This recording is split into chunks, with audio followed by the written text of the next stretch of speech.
Olá, boa noite. Vamos começar então a aula sobre o seminário, de projeto de pesquisa.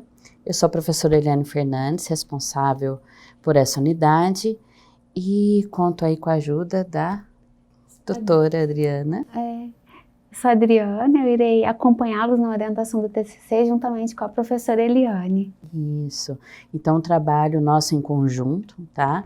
Independente da orientação, né? Porque como já conversamos nos encontros presenciais, nós dois vamos orientar os TCCs, mas sempre conversando bastante, né? Sempre num trabalho em equipe, tá bom?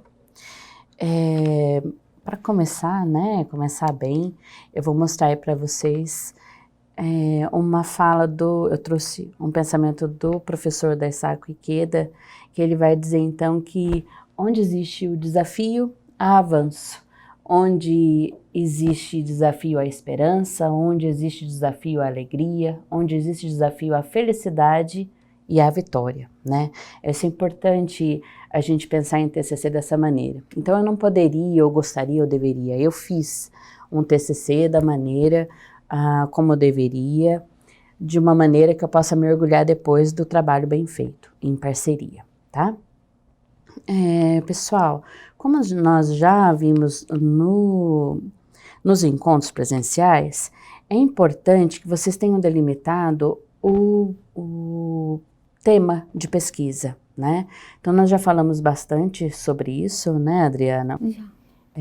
Inclusive a Adriana na tutoria também, né? Então, o tema de pesquisa, né? Aqui nós trazemos um exemplo de assunto, tema, para delimitação desse tema, problema e hipóteses. Essa tela você encontra no manual Unifeob para assuntos acadêmicos, né? Para trabalhos acadêmicos. Então, aqui no nosso exemplo, nós temos ali um assunto, relações humanas. Dentro das relações humanas, o foco desse trabalho, desse exemplo de trabalho, seria violência. A delimitação do tema ainda, porque como violência é muito amplo, seria a violência urbana envolvendo os adolescentes.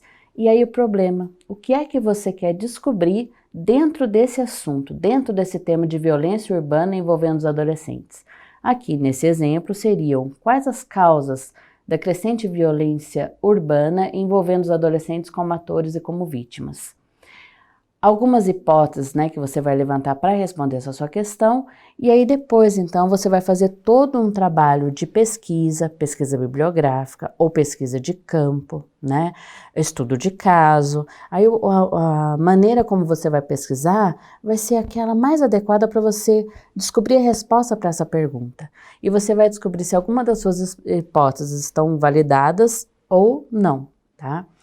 Não precisa ter uma preocupação em validar uma das hipóteses. Pode ser um trabalho de pesquisa muito bem desenvolvido, em que nenhuma das hipóteses que você levantou, ela venha a se mostrar verdadeira.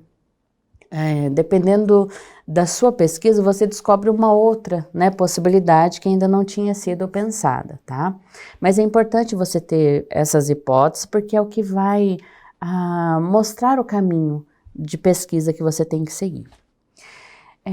O manual, então, Unifeob para assuntos acadêmicos, ele vai falar de artigos científicos a partir lá da página 59, tá?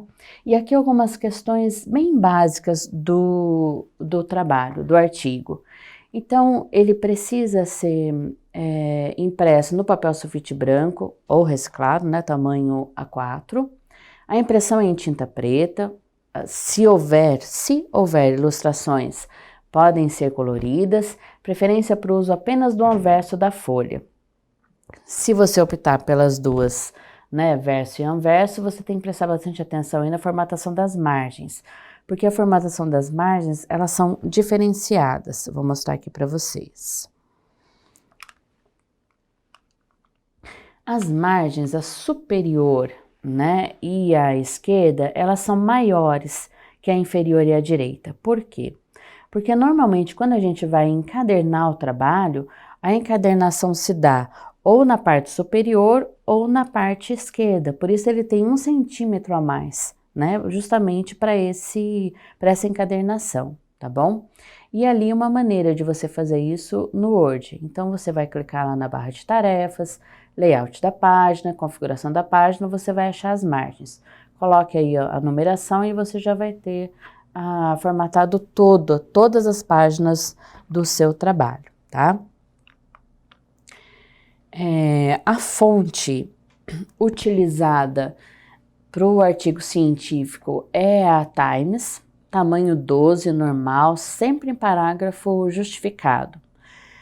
Lá na formatação das páginas, você vai organizar isso antes de começar o trabalho, tá? Para que todas as páginas tenham a mesma formatação. O texto todo, ele tem 1,5 a separação, né, entre linhas, o espaçamento entre linhas.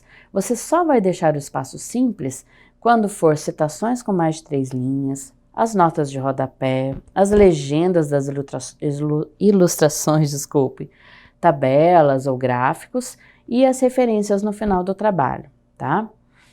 Todas as páginas devem ser numeradas no canto superior à direita, porque é um artigo científico, e o recuo aí para parágrafo, né, e para citações, então, parágrafo 1,25 e as citações 4 centímetros.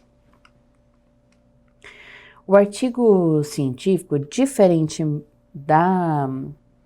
do TCC, né, da monografia, ele dispensa a capa e a folha de rosto, mas ele ainda contém elementos pré-textuais. Então, o título do artigo, sempre centralizado, com letras maiúsculas, tamanho 14, negritado. Ele deve ser definido de uma forma mais clara e concisa possível.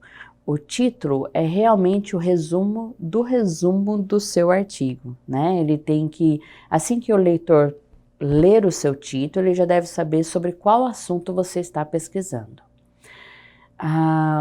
O título ele vai então iniciar a página de abertura do trabalho e se houver subtítulo, ele deve ser separado por 2 pontos no tamanho 12 sem negrito, com letras minúsculas, tá? Para diferenciar bem o título e o subtítulo. Logo depois vem a autoria, e a autoria você precisa sempre iniciar ela pelo sobrenome dos autores, com letras maiúsculas, vírgula e depois os nomes. A ordem que vão aparecer essa autoria, né, os nomes aí dos autores, é a ordem alfabética, começando pelo sobrenome, tá bom? Depois do nome, então todos alinhados à direita, negritados, numa nota de rodapé, você vai indicar então qual é o título acadêmico, o curso e a instituição. Aqui no nosso caso, né, vocês são graduandos do curso de Pedagogia da Unifeob. E depois o e-mail eletrônico. O e-mail eletrônico, aqui nesse caso, ele serve para que as pessoas que leem, né, o artigo de vocês possam entrar em contato para conversar, né, mais sobre a sua pesquisa. O resumo na língua do texto. O resumo ele deve conter de 150 até 250 palavras, é um parágrafo único, justificado, especificando os objetivos, a metodologia e os principais resultados. Não pode ser em tópicos. Então, entre 150 e 250 palavras, você vai fazer um grande resumo da sua pesquisa, né? Você vai usar sempre um verbo na voz ativa na terceira pessoa do singular. E logo depois desse resumo vem as palavras-chave. De 3 a 5 palavras são aquelas palavras que vocês estão usando agora, por exemplo, para poder fazer a pesquisa sobre outras pesquisas que têm a ver com o tema de vocês. Então, se eu estou falando de educação infantil, eu quero saber de jogos na educação infantil para desenvolvimento, né, das crianças. Então, provavelmente, as minhas palavras-chave vão ser educação infantil, desenvolvimento e jogos. Essa palavra, então, como no caso de educação infantil, ela pode ser uma junção, né, de duas, uma expressão, ao invés de uma palavra única, tá bom? Vamos ver o que mais aí. Aqui um exemplo de resumo. Então, nesse exemplo de resumo, fica interessante aí para vocês observarem como é que eu preciso colocar, né, o assunto, que seria o quê,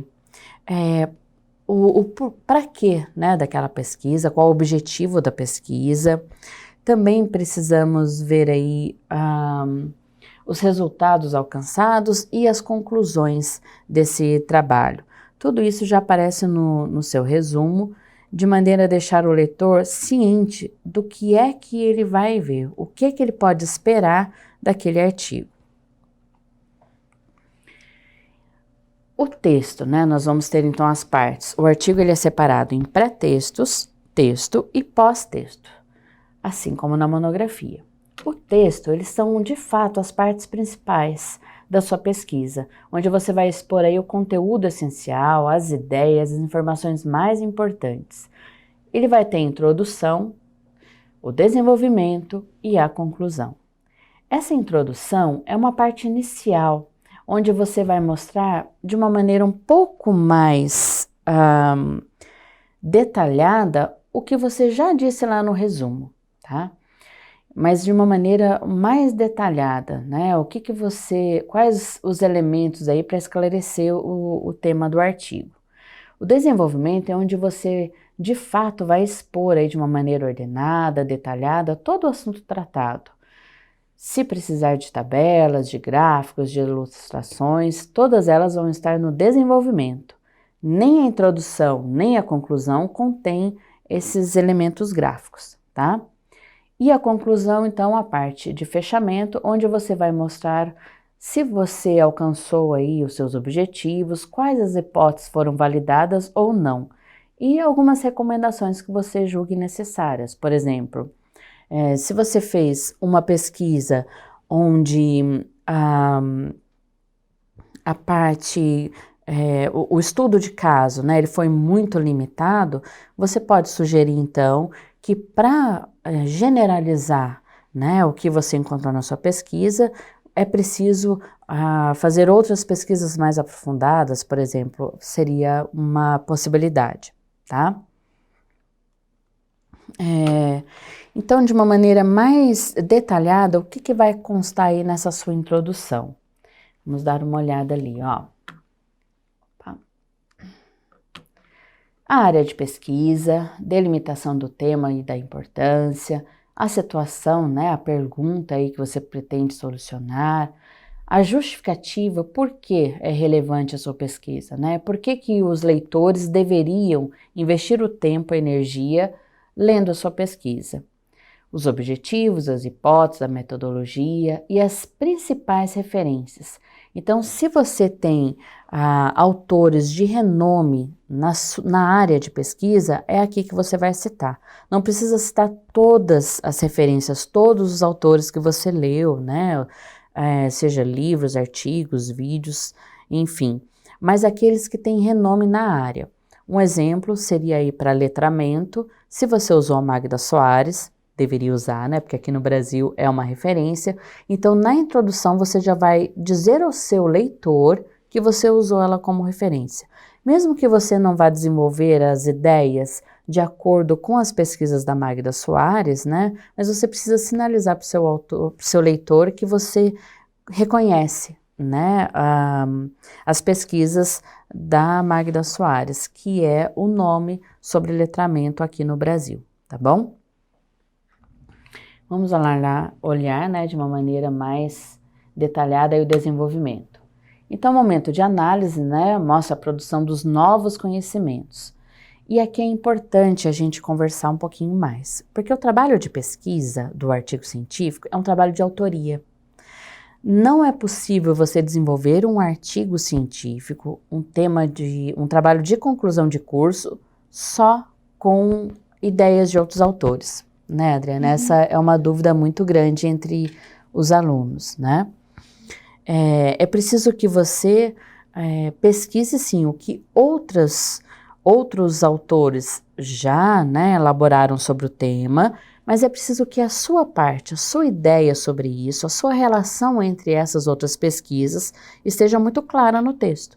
O seu artigo científico não pode ser construído com base só nas palavras dos outros, só na pesquisa dos outros, como a gente costuma dizer até o termo colcha de retalhos, né? Que é você pegar, então, um pedaço de um artigo de uma pessoa, um pedaço de um livro de outra, e aí você vai costurando esse TCC, Não, ele preciso sempre que a sua ideia sobre ele esteja muito clara no texto. Então, você pode fazer uma citação e coloca ali a sua relação, a sua opinião, né? A relação entre o que você entende sobre o assunto e aquela citação, as suas ideias principais, tá bom? Sem esse trabalho de autoria, não é considerado um artigo científico, tá? Não é considerado um trabalho de conclusão de curso e você, o orientador, né? No caso eu, Adriana, vamos precisar sinalizar isso para você e devolver o artigo para que você refaça, colocando a sua autoria, tá bom? Vamos olhar lá, ó. Então, é no desenvolvimento que se concentram as citações, mas a produção de novos conhecimentos também, elaboradas com o seu estudo, tá? E, né, é importante aí o quadro teórico. O quadro teórico, pessoal, são todos os autores, as instituições, as fontes de dados, né, que tem renome, que tem um nome forte aí sobre o assunto que você está vendo. Então, por exemplo, para quem decidiu fazer a pesquisa sobre TDAH, você vai ter aqui uma instituição muito importante no Brasil, que é a Associação, né, de TDAH brasileira, onde você vai tirar aí fonte de pesquisa. Para dislexia nós também temos a Associação de Dislexia, né, brasileira. Então são instituições, nem sempre são pessoas físicas, tá? Isso é importante destacar. E a metodologia, ela é a maneira como você realizou essa pesquisa. Dependendo da pesquisa, você vai sentir necessidade de ir a campo. Outras, apenas a pesquisa bibliográfica já é o suficiente. Lembrando que a pesquisa de campo, ela não substitui a pesquisa bibliográfica, tá? Ambas precisam das ideias já elaboradas de outros autores sobre o tema. E as considerações finais, então, essa síntese do trabalho, né? Bom, sobre a obrigatoriedade das referências. É preciso que você use outros autores. Para quê, né? Para você reforçar, então, os seus argumentos, para que você dê mais credibilidade, para exemplificar, né? O que você está pensando sobre o tema, para justificar, para explicitar conceitos. E para você usar, então, a palavra de outras pessoas, você precisa referenciar. Você precisa deixar muito claro que aquela pesquisa não é sua. Aquelas ideias construídas, elaboradas, pertencem a outra pessoa, mas elas são ponto de partida para que você possa construir as suas próprias ideias. Você vai pegar então essas ideias de outros autores, outros pesquisadores e fazer uma relação entre essas ideias e o que você acredita sobre aquele assunto, o que você já vivenciou, o que você já percebeu na escola, já experienciou, ou que você acha que deveria acontecer e não acontece, ou pelo contrário, né, o que acontece e você acha que não deveria acontecer. A educação teria maior qualidade se não acontecesse algumas coisas. Todas as ideias que você mostrar de outros autores precisam ser referenciadas, porque se não forem referenciadas, você corre aí né, você vai cometer o crime de plágio. E o crime de plágio, ele simplesmente não deixa você concluir o seu TCC, né, concluir a sua graduação. O crime de plágio, ele é justamente quando você pega a ideia de outro autor, que ele teve todo um trabalho de pesquisa, né, para elaborar, e você coloca no seu texto como se fosse sua, tá? Por isso é fácil a gente ver nós como orientadoras se você está colocando ideias suas, porque se você coloca só citações, citações, citações, está faltando a sua impressão sobre aquelas ideias, né?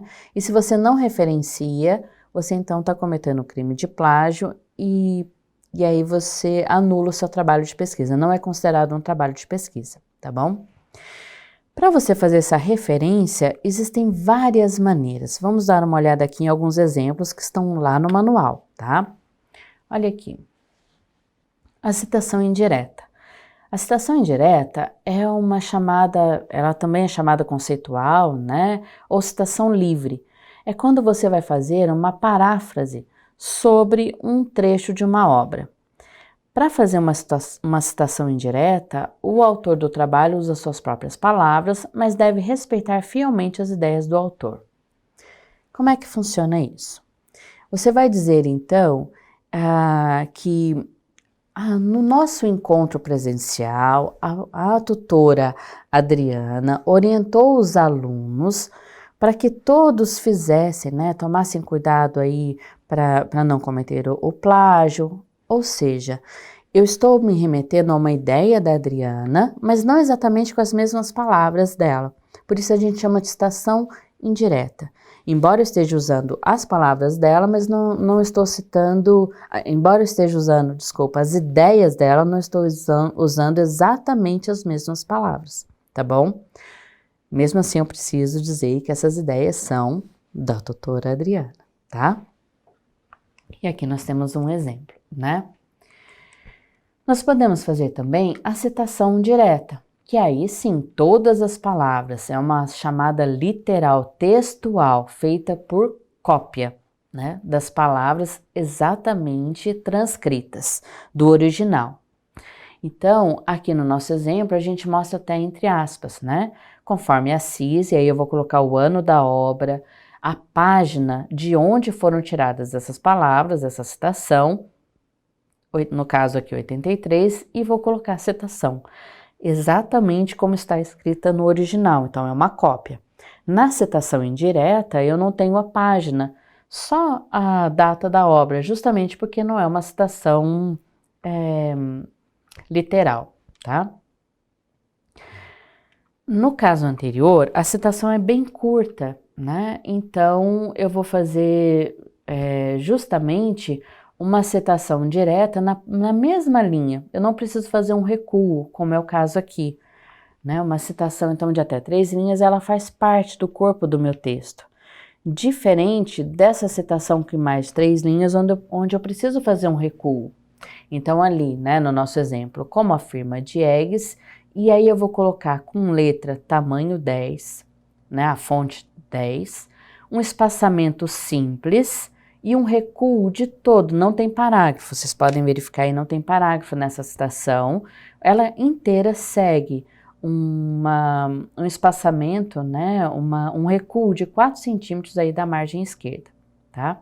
Então, para mostrar que é uma ideia de outro autor, é uma cópia, mas é uma citação muito grande, por isso ela não é colocada na mesma linha, com o mesmo tamanho como foi a anterior.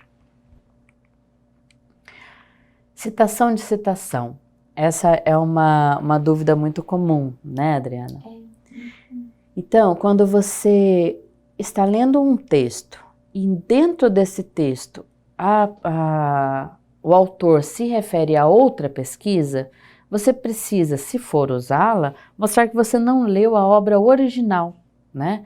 Você leu essa obra a partir do olhar de um outro pesquisador. Por que isso é importante? Porque como você não leu a citação toda, você não sabe como o autor vai desenvolver aquela ideia. Você está pegando um trecho bem curto de uma obra. Então, às vezes o autor está citando, por exemplo, uma frase de uma obra de 70 páginas, de 100 páginas. Você não leu a obra toda, até para ver se o autor entra em contradição, se ele revê essa fala no final, na conclusão, e reorganiza essas ideias, né? Então você precisa dizer que você pegou essa fala de uma outra obra para mostrar para o seu leitor que apenas aquela partezinha do seu conhecimento. Como o autor desenvolveu aquela ideia e concluiu essa ideia, você não tem o conhecimento desses dados, tá? Vamos ver aqui, citação de trabalhos de entidades. Então, como é que você, como eu disse ali, né, se você for ver a Associação Brasileira de TDAH, Associação Brasileira de Dislexia, é possível entrar também como uma referência, como se fosse um autor, porque você está dizendo dos documentos que foram encontrados nessas instituições, tá? Então, órgãos governamentais, empresas, congressos. É importante porque vários de vocês, por exemplo, vão citar a BNCC, vão citar a LDB, né? Então, você entra pelo nome da instituição lá do MEC. Nesse caso, até se for a LDB, é uma lei, você entra como Brasil, né? E depois, sim, o Ministério da Educação, o nome da lei, enfim. Então, é possível entrar com o nome de instituições como autoria, tá? Vamos seguir, pessoal. Citação de dados da internet. Para essa citação, a gente segue as mesmas instruções do sistema autor-data. A diferença é que você precisa obrigatoriamente citar o endereço eletrônico de onde você tirou aquele trabalho, né? Aquela pesquisa, aquele texto. Sempre ali disponível em 2 pontos e também a data. Por que é importante a data? A gente vai pegar alguns trabalhos onde o material, né, retirado, ele não está mais disponível. Então é importante você citar a data, porque naquela data você conseguiu pesquisar ali um conteúdo que depois pode ter sido retirado do ar, né? Nós temos, por exemplo, agora no MEC, vários trabalhos que foram retirados do ar, de vários pensadores. Então, eu preciso mostrar para o meu leitor que já houve esse trabalho, já esteve disponível e ele vai ver agora, quando ele ler a minha pesquisa, né, que pode ser agora, daqui a 1 ano, daqui a 10 anos, enfim, ele vai ver que então houve uma época que estava disponível e depois, quando ele foi consultar, não estava mais. Então, eu coloco o endereço, aí me pergunta assim, Eliane, mas o endereço são 2 linhas cheias de números, de letras, de pontos. É esse mesmo, tá? Completo o endereço para que eu possa clicar lá, copiar, né? E acessar o mesmo conteúdo que você encontrou, tá bom? Pessoal, vou lembrar novamente, né, que todas essas telas, todas essas orientações estão no Manual Acadêmico da Unifeob. Vocês devem, né, ler aqui, nós estamos fazendo apenas um compilado, mas vocês devem acessar lá o material, ele está disponível já, né, Adriana? Isso. Tá disponível. Entrem lá na biblioteca, procurem lá o material, folheiem, vocês vão ver que ele é muito extenso, tá? Isso aqui é só um resumo mesmo, de alguns pontos importantes, alguns pontos que inclusive a Adriana, né, que tem maior contato com vocês, diz que são questões de maior dúvida, por isso a gente selecionou, mas tem muito mais coisas lá, tá bom? Vamos dar uma olhada aqui, olha. Os pós-textos. Os pós-textos, então, eles compreendem as referências, o glossário, apêndices e anexos. O que são, né? Os pós-textos, pessoal, aqui para a Unifeob é o resumo em língua estrangeira, inicia aí os pós-textos, tá?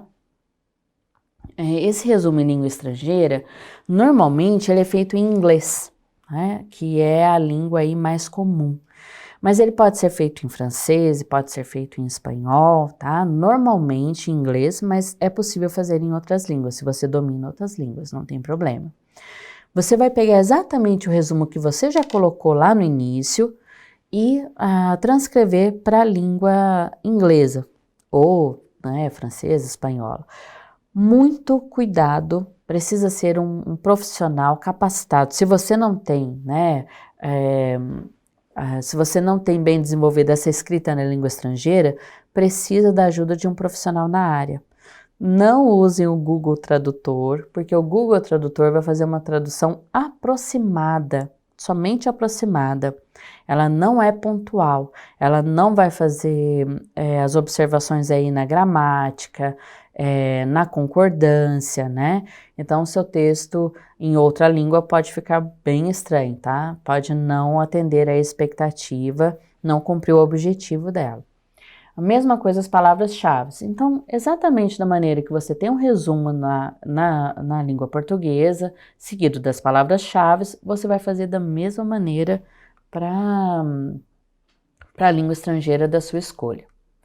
As referências são exatamente o que nós estamos conversando aí sobre o nome, né, dos outros autores, as outras pesquisas que você leu, que você consultou, né, sejam vídeos, sejam livros físicos, sejam sites, enfim, todas as referências em ordem alfabética, seguindo o sobrenome, a primeira letra do sobrenome dos autores ou das instituições, tá bom? As instituições não entram por sobrenome, né, mas elas seguem essa ordem alfabética. O glossário é quando você utiliza palavras muito próprias de determinado assunto. Então, por exemplo, a pessoa que for fazer aí, o tema dela é sobre o TDAH, né, ou sobre a dislexia, sobre alguma... nós vimos lá sobre a síndrome do X frágil, né, sobre alguma deficiência, pode ser que você utilize várias palavras que não são do nosso uso comum, né, dos leigos. Então você vai precisar fazer um pequeno glossário mostrando, por exemplo, o nome de medicamentos, nome das doenças, enfim, desde que você perceba que não são palavras de uso comum. É isso que vai determinar se você precisa de um glossário ou não, tá? O apêndice são documentos complementares, que vão comprovar aí, né, o que você está trazendo sobre a pesquisa. Sempre identificados aí por letras maiúsculas. E os anexos são dados complementares também, mas que sejam elaborados pelo próprio autor. Por exemplo, se você utilizou um questionário, né, no trabalho de campo, se você trabalhou com as crianças e essa produção das crianças é importante você colocar no seu trabalho, porque vai justificar algumas das questões que você está desenvolvendo ali, está explicando. Então, tudo isso são anexos, tá bom? Entram nos pós-textos também. Bom, algumas questões importantes sobre a escrita do texto. A consistência. Você vai precisar manter os verbos sempre no mesmo tempo, na voz ativa, né, de preferência, e nas mesmas pessoas verbais. Aqui eu trago um exemplo só para vocês perceberem como fica diferente o entendimento. Então, se você está escrevendo o seu texto e os verbos estão sempre no passado, continua desde o começo do artigo até o final os verbos no passado. Se estão no infinitivo, procure manter no infinitivo. Se você está escrevendo seu texto na primeira pessoa, continua sempre na primeira pessoa, para que a gente não tenha aí dúvidas, né, sobre o sujeito do texto, o sujeito das frases, isso não cause confusão. Para que o seu texto fique claro, é preciso manter, então, o mesmo tempo verbal, tá? Isso entra aí em consistência. Autonomia, originalidade, né? Então, fuja do senso comum. Nós conversamos sempre bastante isso nos nossos encontros presenciais. Frases feitas, o plágio, né? Você precisa ter autoria, né? Então, uma das características importantes do texto acadêmico é conter as citações, né? A voz legitimada de outros autores, justamente para mostrar para o seu leitor que não é só você que está preocupado com aquele tema. Outras pessoas já dedicaram aí tempo, energia, né, recursos para pesquisar sobre esse tema. Então, um bom texto, ele diz de forma agradável, criativa, até mesmo coisas já sabidas, né, já ditas antes, mas também produções novas, né? Como é que você vai... O artigo científico, ele é justamente esse movimento de você trazer a fala de outros, mais a sua impressão. Isso parece muito repetitivo, mas na verdade é a maior dúvida, né, que a gente encontra enquanto orientadoras. Como é que eu preciso, então, trazer a voz de outros, mas eu tenho que dizer que são de outros? Mas é justamente isso, você traz a voz de outros para dar uma certa consistência para a sua pesquisa, para mostrar que ela tem relevância, que vários outros autores já se debruçaram sobre esse tema, né? Já colocaram aí tempo, energia, recursos, como eu disse, né? para discutir sobre, para conhecer mais sobre esse assunto, e você também. Então isso traz aí uma relevância, justifica o seu tema. No entanto, é preciso que a partir daquela fala, daqueles escritos, daquelas pesquisas, você coloque a sua própria impressão, tá bom? A correção gramatical. A correção gramatical é justamente quando a gente vai observar aí as regras gramaticais do texto. Então a gente aconselha que você não use muitos adjetivos, né? Especialmente no grau superlativo, aumentativo ou diminutivo. Fique atento ao uso de algumas expressões. Então, quando você escreve lá no seu texto, ninguém, nunca, sempre, são algumas falas que normalmente a banca ou o leitor pode questionar você, né? Então, nunca apareceu, sempre apareceu. Quais são as pesquisas, qual é a sua fonte para que você escreva essa conclusão? Como é que você chegou nessa conclusão, né? Que nunca as crianças fizeram isso, ou que sempre os professores fizeram aquilo, ou que a escola sempre trabalhou dessa maneira, né? Como é que você tira essa conclusão? Você precisa ter muitos dados, e aí estatisticamente, realmente um volume muito grande de dados para poder chegar a esse tipo de conclusão.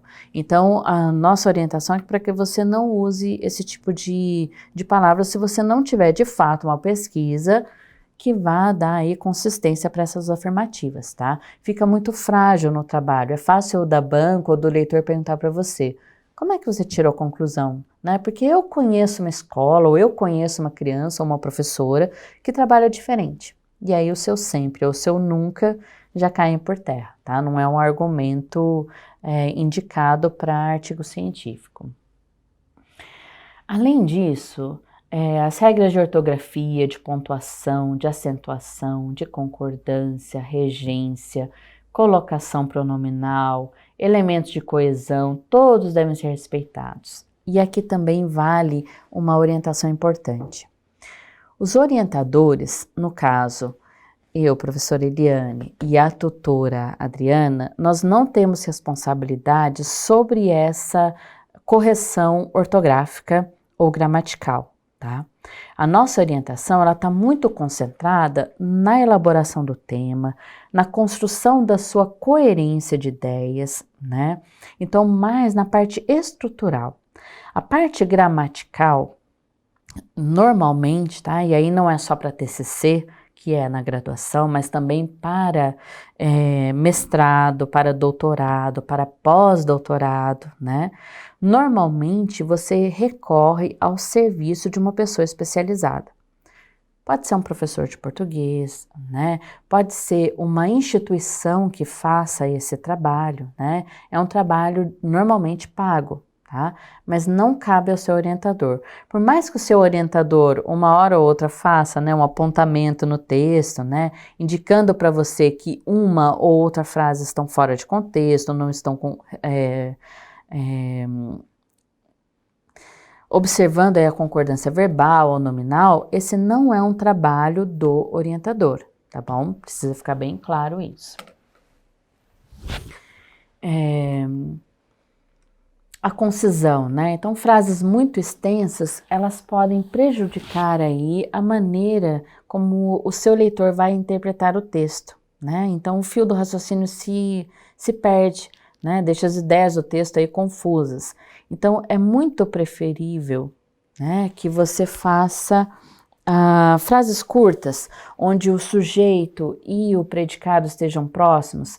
Assim você vai organizando aí o sujeito, né, o substantivo da frase, é ele quem vai delimitar se as outras classes gramaticais que você usa, quer seja artigos, ou verbos, ou adjetivos, vão continuar por exemplo, num masculino, plural, né?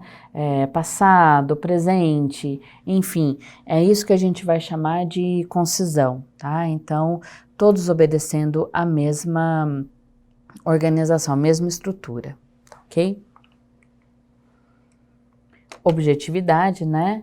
Então, é um dos pontos mais importantes. Você precisa escrever o seu assunto de pesquisa de uma maneira bem direta, né? Evidenciando aí o ponto de vista do autor.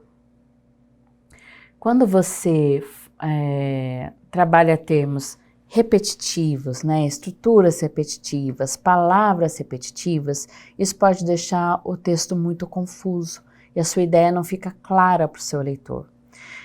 Na escrita do artigo, do TCC, nós precisamos pensar num leitor. A gente escreve para alguém, para passar uma mensagem para alguém, e você não pode perder essa visão.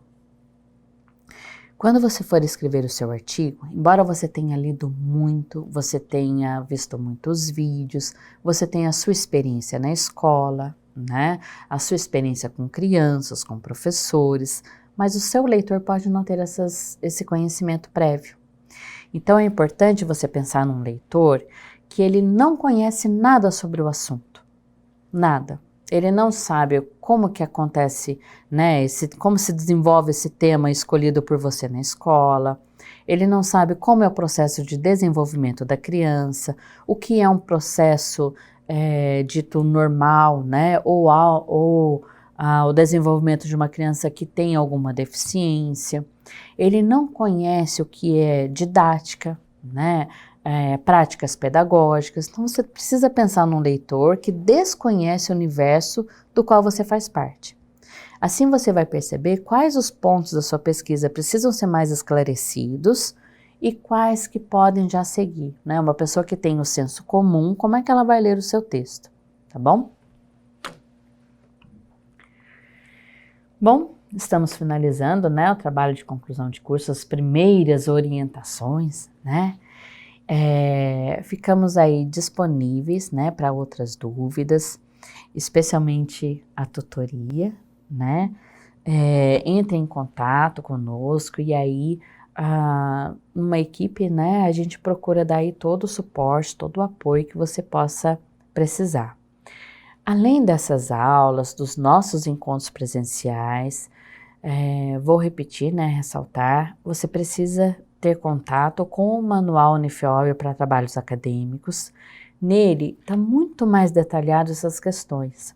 Então, às vezes, uma dúvida que você tem, vai recorrer à tutoria, dá uma olhada primeiro no manual, ele tem um sumário bem detalhado, às vezes o seu ponto, né, de dúvida está já exposto no próprio sumário, então você vai na página certa já para tirar a sua dúvida, e isso faz com que o seu trabalho tenha uma qualidade melhor, né? Você não perde aí tempo, fique mais direcionado, tá?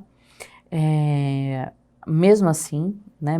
Ai, nossa, Eliane, li o manual, não entendi, revi a sua aula, né? Ainda está confuso. Entre em contato conosco, tanto nas aulas presenciais como com a tutoria, tá bom? Mais uma colocação? Os encontros presenciais dos meses de junho e julho, eles não acontecerão e eles retornarão em agosto.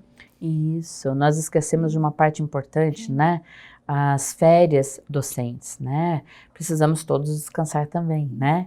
Então, os encontros de julho, eles não vão acontecer, eles vão ser transferidos para agosto, né? Começo de agosto.